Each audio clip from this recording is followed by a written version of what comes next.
Muito bem, estamos aqui mais uma vez no domingo. Talvez você esteja descansando na sua casa, no sofá. Tenha até desligado aquela voz maravilhosa do Faustão, que não cansa o ouvido da gente, e para me ouvir.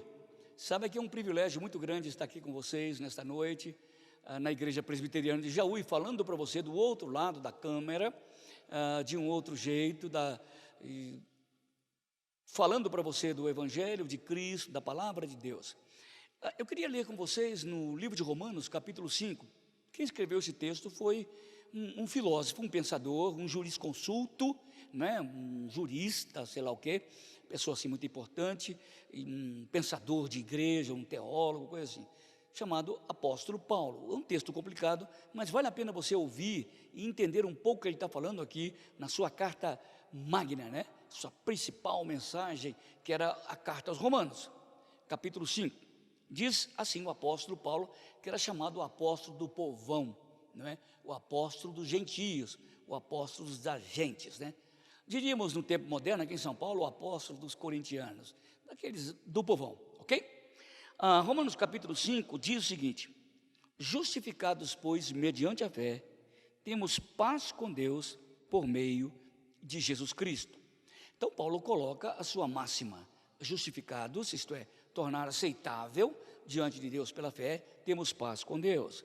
Agora ele coloca aqui, a partir do versículo 12 do capítulo 5, de onde nós viemos. Diz: portanto, assim como por um só homem, isto é, Adão, entrou o pecado no mundo, pelo pecado a morte, assim também a morte passou por osmose, por genética espiritual, passou a todos os homens, porque até o regime da lei havia pecado no mundo, mas o pecado não é levado em conta quando a lei, se a lei diz não mata, você mata, valeu, agora você conhece.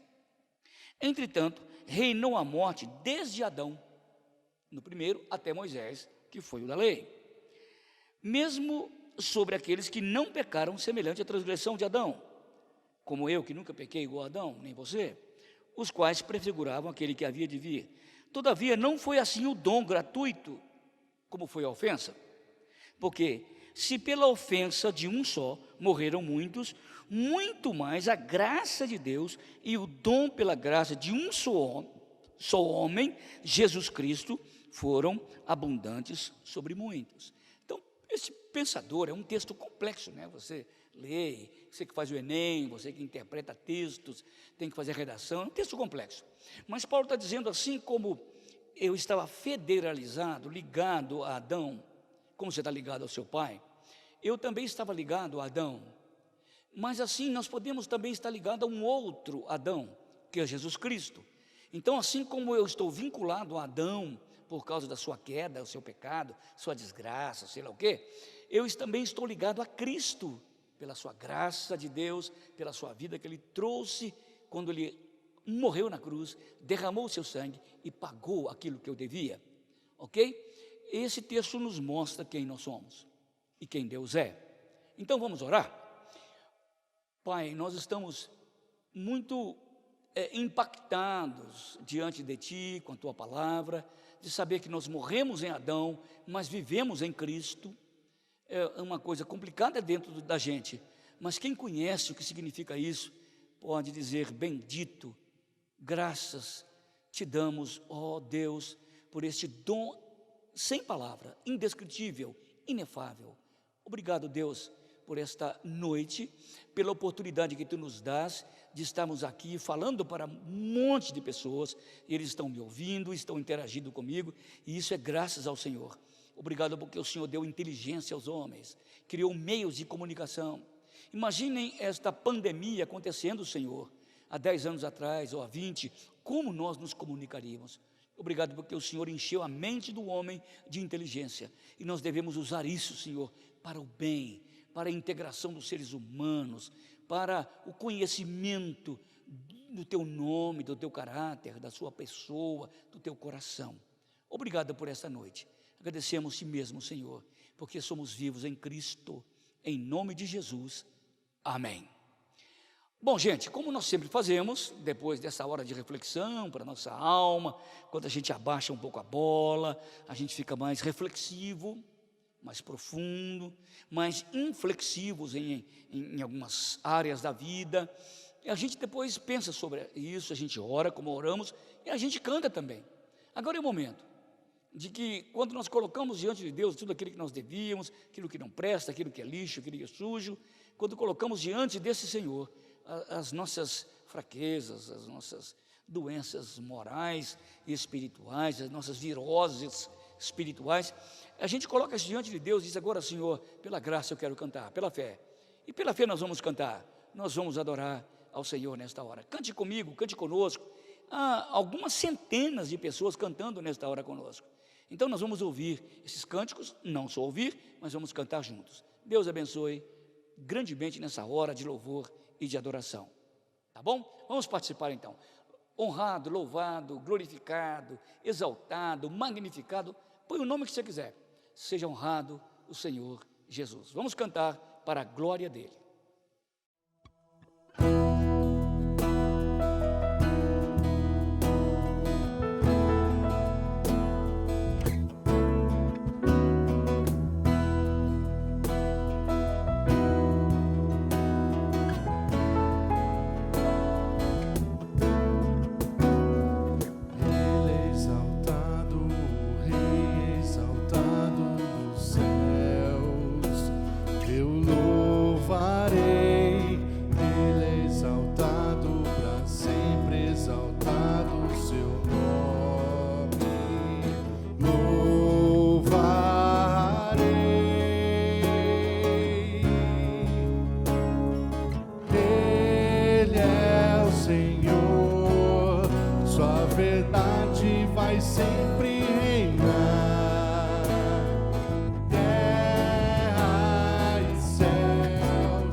está o Senhor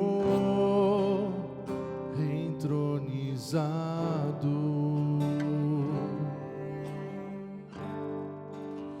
Os anjos e os homens,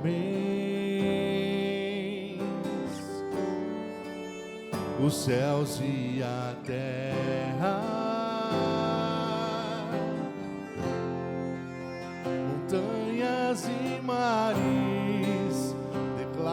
quem tu és. Tu és Senhor e Rei. Governa sobre o universo. Justo e fiel,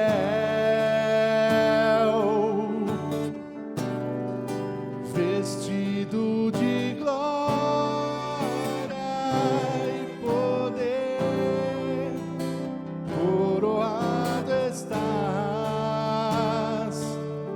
para sempre reinarás. Ó Santo Deus,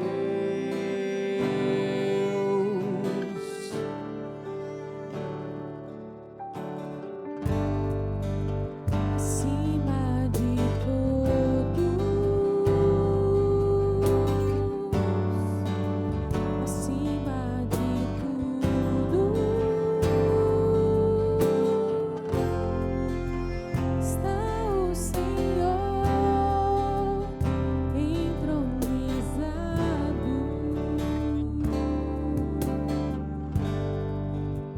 Os anjos e os homens, os céus e a terra, montanhas e mares declaram quem tu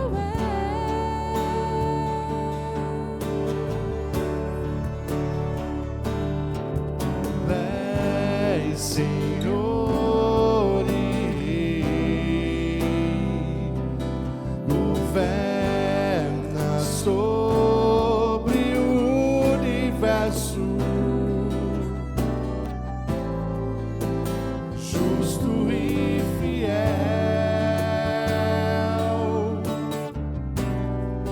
vestido de glória e poder, coroado estás, para sempre reinarás.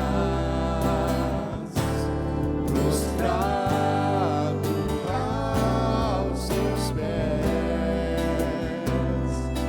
erguemos o teu santo nome em adoração.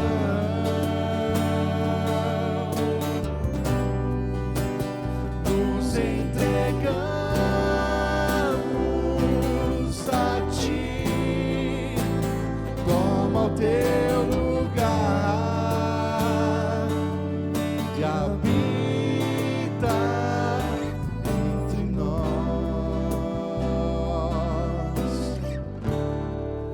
Ó Santo Deus,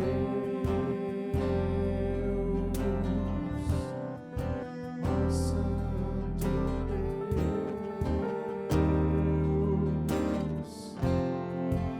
ó Santo Deus, Senhor tu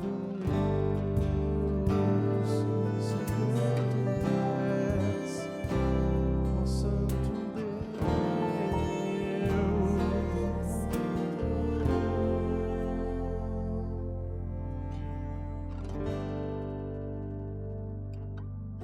Esse é um momento muito importante para a igreja presbiteriana de Jaú e todas as outras igrejas presbiterianas do Brasil. Nós temos um modelo diferente de manutenção da igreja. Nós pensamos a igreja de forma diferente. A igreja não é do pastor, a igreja não é do presbítero, do diácono, nem dos líderes. A igreja é da igreja. Então nós, como igreja, sustentamos a nossa própria igreja.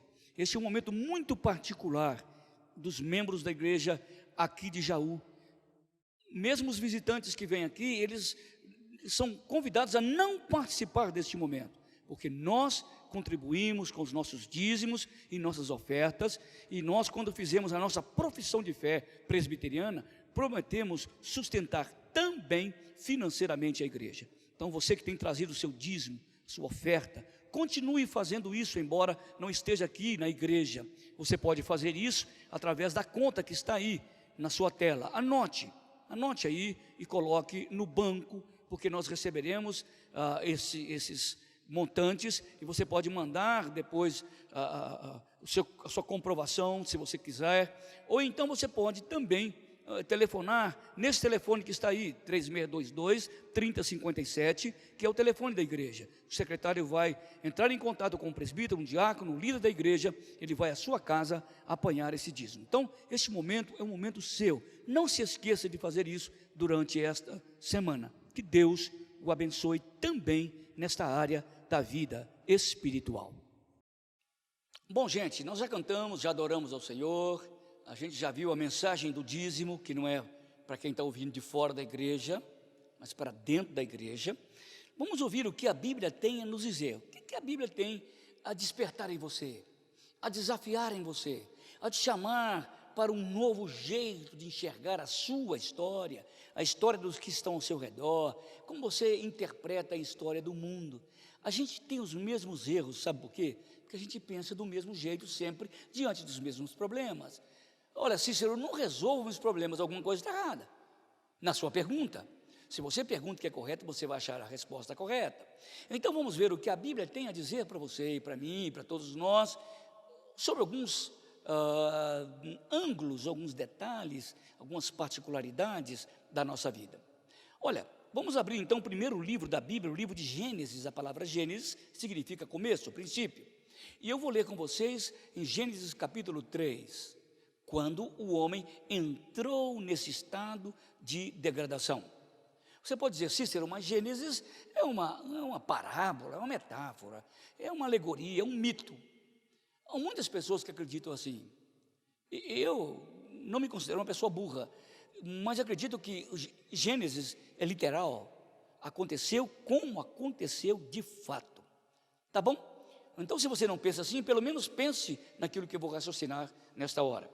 Gênesis capítulo 3, quando Deus criou o homem, e agora o homem foi colocado naquele lugar paradisíaco, né? Naquele paraíso, numa Cancún, uma coisa assim parecida, Côte d'Azur, essas coisas maravilhosas, ele foi colocado lá. Então, Deus fez o homem e a mulher. Homem e mulher, a imagem de Deus os criou. E Deus disse, olha, vocês podem fazer o que vocês quiserem, mas está vendo aquela árvore lá? Vocês não podem comer. Na verdade, ele poderia comer, o que Deus queria dizer, o quanto que eles eram obedientes, escutem, na sua liberdade. Foi o único momento da história humana, escutem, que o homem teve toda, integral e total e absoluta liberdade. Ele nunca mais gozou desse tipo de liberdade. Veja bem o que diz a Bíblia. Mas a serpente, mais sagaz que todos os animais selváticos que o Senhor Deus havia feito, disse a mulher, a Eva, é assim que Deus lhe disse, não comerás da árvore do jardim? Respondeu a mulher, do fruto da árvore do jardim podemos comer, mas o fruto da árvore que está no meio do jardim, disse Deus, dele não poderás comer, porque se comerdes, certamente morrereis. Então a serpente disse à mulher, é certo que não morrereis, porque Deus sabe que o dia que comerdes, se vos abrirão os olhos e sereis como Ele, conhecedor do bem e do mal. Vendo a mulher que a árvore era boa para comer, agradável aos olhos, árvore desejável para dar entendimento, tomou o fruto e comeu, e deu também ao seu marido, Adão, e ele comeu. Abriram-se-lhe os olhos de ambos, e percebendo que estavam nus, cobriram a sua nudez com folhas de figueira, de árvore, e fizeram cintas para si. Quando ouviram a voz do Senhor Deus, que andava na viração do dia, no jardim, esconderam-se da presença do Senhor, e também a sua mulher, por entre as árvores do jardim. E chamou o Senhor Deus ao homem e lhe perguntou, Adão, Eva, onde vocês estão? Então Adão respondeu: ouvi a tua voz no jardim, porque estava nu e tive medo e me escondi. Perguntou-lhe Deus: quem te fez saber que estavas nu? Comeste da árvore que te ordenei que não comesses? Olha, tem uma história grega antiga, bizarra, mas extraordinária. Havia um sátiro chamado Diógenes. Ele viveu lá na Grécia, no tempo dos grandes filósofos, lá para o século V para trás. Diógenes era um sátiro. E uma vez ele entrou numa praça, qualquer praça da sua cidade, aí, numa ágora que os gregos chamavam, com uma lamparina ao meio-dia, uma luz, uma lanterna. E os seus discípulos estavam olhando ele fazendo aquela coisa bizarra ao meio-dia, acendendo uma lanterna. E eles perguntaram: ô mestre, o que você está procurando? O Diógenes disse o seguinte: eu estou procurando um homem. O que ele estava dizendo, em outras palavras, é que não existe nenhum homem íntegro, perfeito, completo, absoluto. Ele estava dizendo que os homens de Platão, os homens de Aristóteles, era uma falácia, não é? Era uma bobagem. Esse tipo de homem ideal não existia. Mas houve um tempo na história, lá antes, bem antes de Diógenes, que Deus também estava com a sua lanterna, com a sua lamparina, com a sua lanterna espiritual, na viração da tarde, procurando um homem. Esse homem não era o homem de Platão nem de Diógenes, era o homem feito, desenhado à imagem e semelhança de Deus. Sabe por que Deus, entre aspas, né? Deus pode qualquer coisa. Deus pode saber o que você está pensando agora, falar o que você vai falar amanhã. Deus pode qualquer coisa. Mas o que Deus queria é que esse cara, Adão, essa amiga ou amante ou mulher dele, Eva, dissessem: olha como nós estamos. Sabe que essa tentativa de se esconder da nudez é uma característica muito nossa. Notem, por exemplo, quando você tem uma notícia ruim, morreu um parente que você amava muito, o carro do seu marido bateu, a sua namorada sumiu. A primeira tentativa, o primeiro expediente racional, que você é um ser racional também, é dizer não. A primeira arma que você tem para lutar contra a sua nudez ou contra a realidade da vida é dizer não. Seria negação, muito natural. Mas Adão aqui não tinha como esconder a sua nudez, não tinha como se esconder de Deus, não tinha como dizer não para Deus. Por isso que ele tentou arranjar um artifício físico, que é figueira, uma folha qualquer, sabe aquela vez que você sonha que está nu? Todos nós já sonhamos que estávamos nus, é uma coisa horrível, não é? E a gente não entende como eu estou nesse lugar, numa festa, ou numa igreja, ou na rua, ou na minha escola, nu. Você acha isso bizarro? Mas foi exatamente o que aconteceu com Adão. Eu estou nu, no jardim. Mas deixa eu te falar uma coisa. Ele estava nu diante de quem? De animais? Nu diante de quem? Da sua esposa. Ele havia sido criado nu e a sua esposa nua. Como ele conseguiu se ver nu? Alguma coisa estava errada com ele. Ele se percebeu que o que era natural na criação não era natural mais para ele. Você já viu perguntas que você fazia antigamente que eram tão importantes que não são mais? Coisas que eram tão naturais para você e não são mais, são bizarras. Lá estava o nosso pai Adão, a nossa mãe Eva, olhando que aquilo que era tão natural para eles, agora de uma forma tão vexatória, tão envergonhada. E Deus disse: onde você está? Você acha que Deus não sabia onde ele estava? Óbvio que sim, claro que ele sabia. O problema é o seguinte: por que você está escondendo de você mesmo e de mim e da sua esposa a sua nudez? Por que você, Eva, está escondendo do seu marido e de mim e de você mesma a sua nudez? Então, nesse sentido mais profundo da vida, não só no sentido emocional, mas no sentido existencial, no sentido filosófico, espiritual, último da vida, onde você está? Pega o caminho, a história da sua vida, faça um novo prefácio, mas parta a partir do antigo prefácio. E você está escrevendo agora um novo prefácio da sua história. O que você está escrevendo? É real? Ou você está usando apenas a sua história agora como um anestésico para simplesmente você conseguir subsistir e não existir, sobreviver e não viver?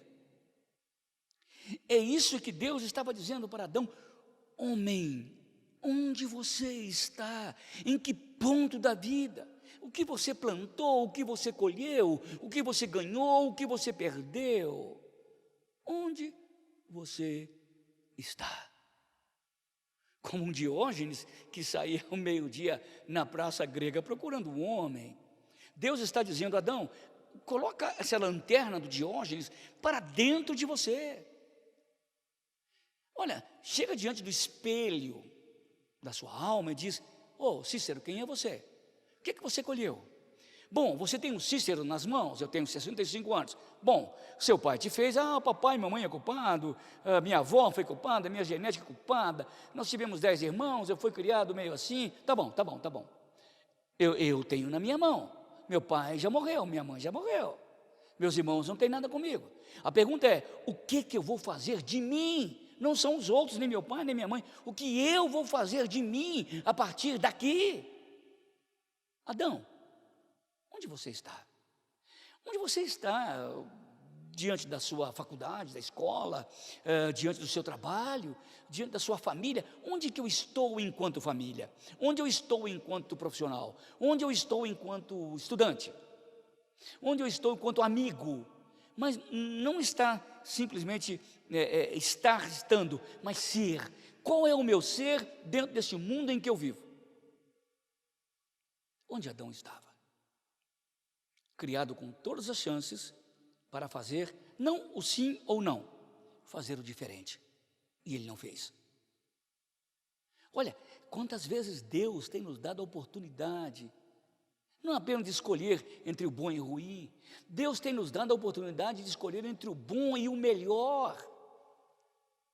Vocês acham que eu não estou me reciclando agora na pandemia? O modo como eu me comunico, o modo que eu estou diante da câmera, não é o meu dia a dia. Mas de alguma forma eu estou perguntando: onde eu estou, Cícero?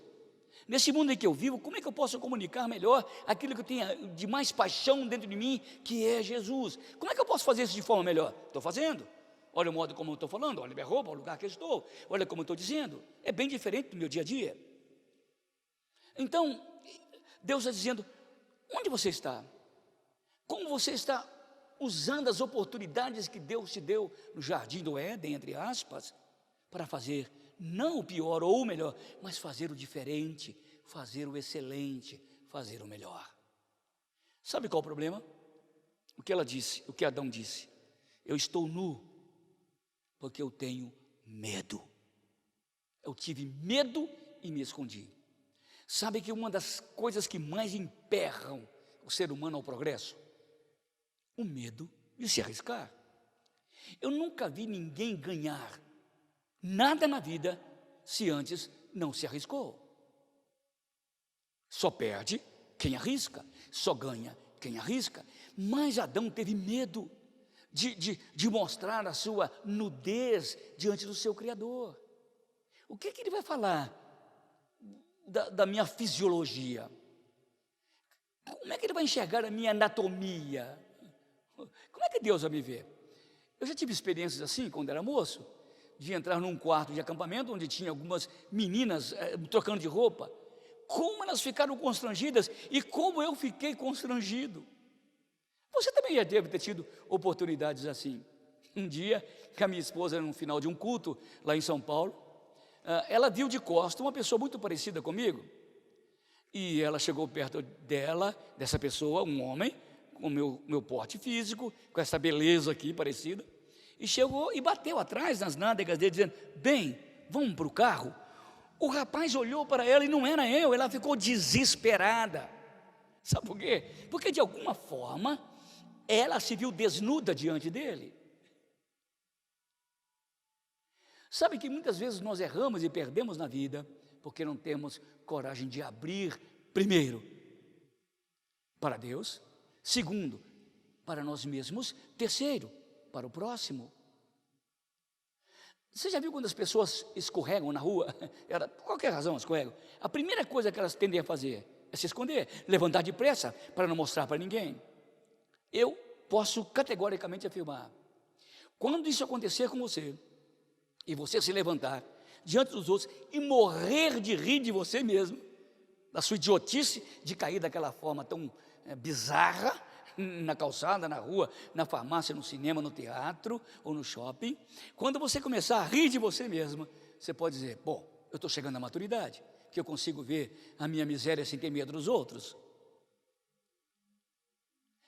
Sabe que Adão tinha medo de mostrar a sua miséria.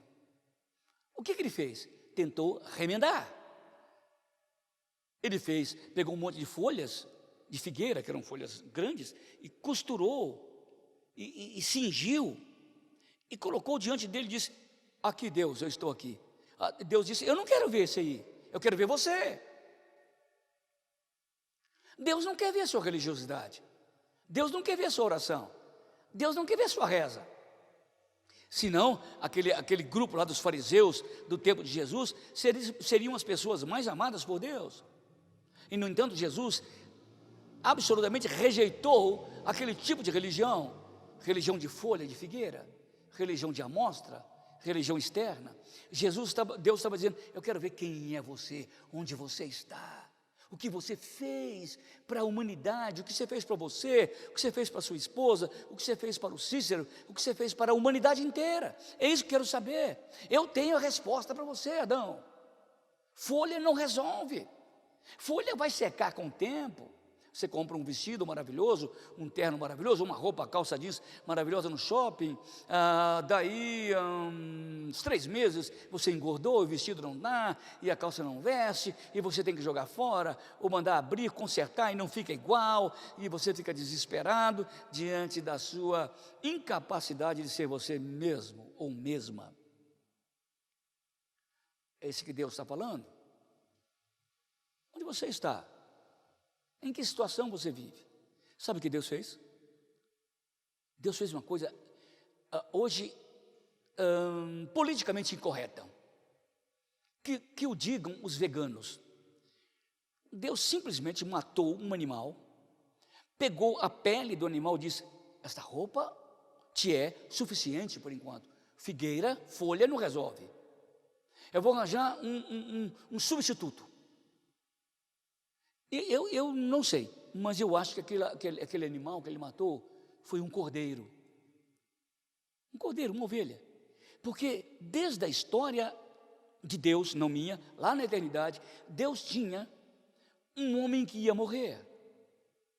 E que ele chamava de cordeiro. No livro do Apocalipse diz que o cordeiro que havia sido morto antes da fundação do mundo. Então Deus tinha um cordeiro na sua cabeça. Sabe o que Deus fez? Certamente pegou o cordeiro, matou e disse, essa é sua roupa. Quando Jesus apareceu para João Batista, João disse, no meio daquela multidão, opa, João não conhecia Jesus, João era primo dele, mas havia sido criado com os essênios, um grupo religioso do deserto. Quando João no batismo olhou para aquele homem de 30 anos que vinha descendo, disse, aquele é o cordeiro de Deus que tira, que arranca, que expurga o pecado do mundo. Certamente aquele animal que foi morto lá no Éden era um cordeiro que apontava para Jesus, que foi lá na cruz derramar o seu sangue para me cobrir com uma veste branca de perdão, veste branca de graça, de misericórdia, de santidade. Eu queria fazer essa pergunta para você. Mulher, onde você está? Homem, onde você está? Menina, menino, jovem, criança, adolescente, onde você está nesse ponto da história. Nós estamos vivendo momentos que nenhum ser humano viveu na história, mas também temos oportunidade que nenhum ser humano teve na história. Onde você está? Responda para você mesmo. E se você achar essa resposta, fale para Deus. E Deus vai arranjar uma roupa para te cobrir. Que Deus nos abençoe, que a gente possa aproveitar esse tempo, que pensamos mais reflexivos, mais introjetados em nós mesmos, dentro de casa, e pensarmos sobre esta palavra que nós falamos da Bíblia nesta noite. Que Deus o abençoe. Gente, muito obrigado que vocês me ouviram mais uma vez, tiveram a paciência de aguentar. Eu sempre brinco, eu sou rouco e sou falante. Então, você teve a oportunidade de ouvir esse grilo rouco e falante por esse tempo. Que Deus abençoe você grandemente e amanhã a gente se encontra, tá bom? Eu vou fazer uma oração. Pai, obrigado por esta noite, porque podemos ouvir a Tua palavra, escancararmos, ó Deus, o nosso coração diante de Ti. Ajuda-nos, ó Deus, a reconhecermos a nossa nudez e os paliativos, os placebos que temos arrumado para nós e não tem resolvido nada. E que a gente corra para a cruz e se vista com a manta real, a manta branca, uma roupa grife moderna dos céus, para usarmos, ó Deus, diante dos homens, de nós mesmos e diante de Ti. Aceita-nos através de Jesus, por quem oramos. Amém. Que a graça maravilhosa de Jesus Cristo, revelada lá na cruz do Calvário, o amor imenso de Deus e Pai, que foi nos encontrar no jardim, e a beleza, a vida, a pureza, a santidade do Espírito, estejam com vocês e com todos nós que estamos diante do Senhor, como somos e como queremos ser no futuro, hoje e para sempre. Amém.